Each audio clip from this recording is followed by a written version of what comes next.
So the word on the street is the first couple hundred National Guard soldiers who are already in Los Angeles are having to sleep on concrete floors and don't have enough food and water and other basic supplies. Right, I'm not just making this up. The governor of California tweeted it. You sent our troops here without fuel, food, water, or a place to sleep. They are being forced to sleep on the floor piled on top of one another. If anyone is treating your troops disrespectfully, it is you, Donald Trump. Newsom, governor of California, tweeted that in response to Trump's post on his failing social media platform, Truth Social, in which he said, if you spit, we hit. And I don't know why he's so obsessed with spitting, where he said that he will not tolerate any disrespect for our service members. Right, which is why he pardoned all the insurrectionists who beat the shit out of cops with hockey sticks and chairs and metal whips, flagpoles, crutches, choked them, tased them on January 6th. Because Trump is really concerned with showing respect for our men and women in uniform. And as Gavin Newsom showed here, we have, Californians, members of the National Guard, that are sleeping on concrete floors. Trump just sent them out and they're not provided with food, adequate shelter, water. These folks are deployed to Los Angeles, California, with, full fatigues, helmets, bulletproof vests, body armor, and they're not provided with enough water. And when I read to my kid a report last night about how the Guard sent to California doesn't have enough water, she said, well, I guess they just have to drink each other's pee in Trump's America. Which, okay, my kid is 1,000 times funnier than me. But this is the thing, is that Trump totally does not have any respect for our men and women in uniform. But also now he's going to send in thousands more National Guard to LA. He can't take care of the ones that he's already sent there because he doesn't see you and me as regular Americans as people, and he definitely does not see our service members as real people. They are his little chess pieces that he moves around in his narcissistic fantasy. He doesn't care about their well-being. He definitely doesn't make sure that they are taken care of. If he cared about them, he wouldn't be firing tens of thousands of veterans. He wouldn't be slashing, services to the VA, services for our veterans, if he really cared about our service members. Come on, y'all. But I want to say here, this is an opportunity for the American people because, in permaculture, we say the problem is the solution. So the problem here is that the National Guard has been sent to Los Angeles when there is no reason for them to be there. The mayor and the governor have both said it's not necessary. Sending them in only escalates tensions. Trump is doing it to try and flex, right? He's doing it as a show of force. He desperately wants everybody to believe he's big and powerful and he can do whatever he wants with the military, including not giving them enough food and water and making them sleep on concrete floors on top of each other.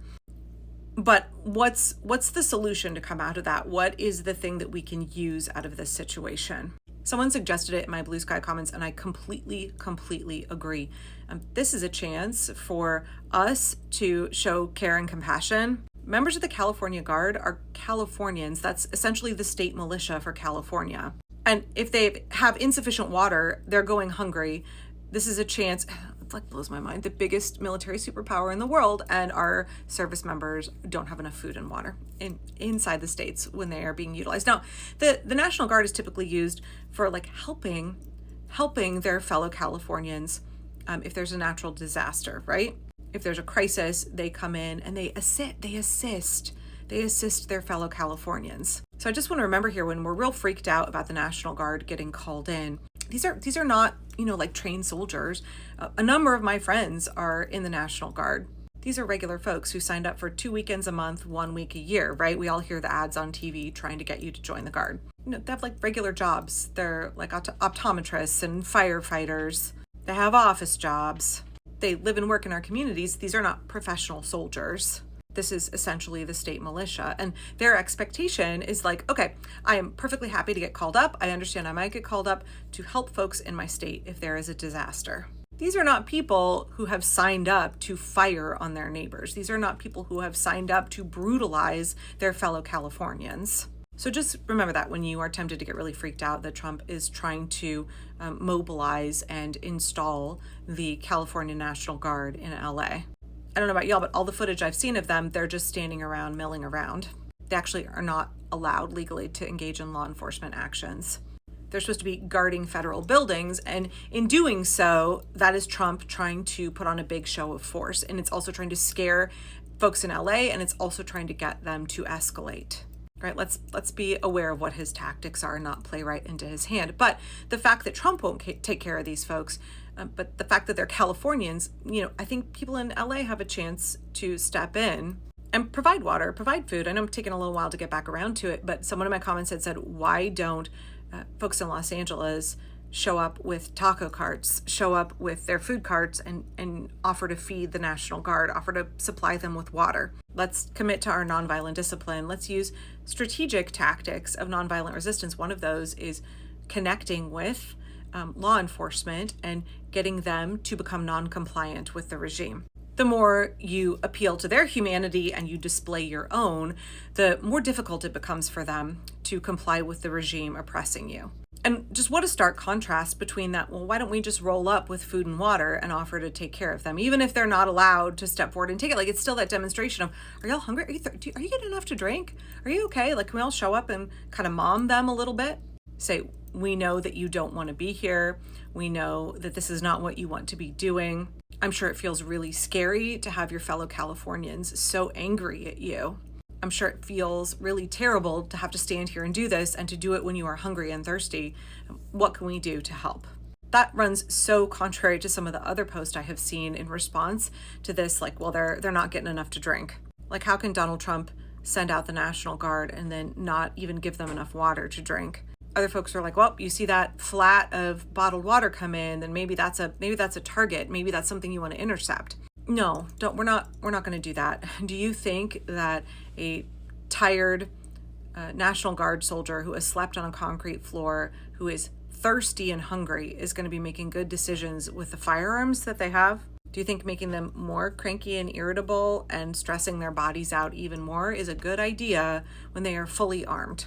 I know it can be so easy for us right now in this moment to lean into a punitive mindset, to think about punishment as ultimately helping us achieve our goal. But I would just really encourage folks instead to think about how can people care help us achieve our goal? How can tapping into our compassion and our humanity actually be the strategy that's going to be effective? How can that be the solution? De-escalation, getting the pillars of support to become non-cooperative, like, these are our goals, eyes on the prize. In the moment, it might feel really good if you're pissed off, like, how dare these Californians come here and stand, in LA in opposition to their neighbors. It can really satisfy our anger in the moment to be like, fuck those guys. Okay, we see water coming in, let's blow that shit up or make sure that they don't get it. Think about what your goal is. Is your goal to indulge your feelings, to indulge your righteous anger? Is your goal to help restore American democracy and keep Californians safe? So, eyes on the prize. I really want us to be solution minded, and I think that there is such a chance here. If Californians, if you are interested in running with it, there's a chance here to think about how we can use Trump's significant neglect of our armed forces, his disrespect, his disdain, his, I would argue, abuse, mistreatment of our armed forces, where he sees them as objects, where he sees them as pawns rather than human beings. We have a chance to remember that they actually are people. They actually are humans. And what can we do here to make more and more strides to get law enforcement to no longer be pillars of support for the regime? What's our ultimate goal here? How are we moving forward with our plan? What are the strategies that are going to be effective? They may not feel as great in the moment. They may not be as satisfying in the moment, but what is our ultimate goal and how are we moving toward it?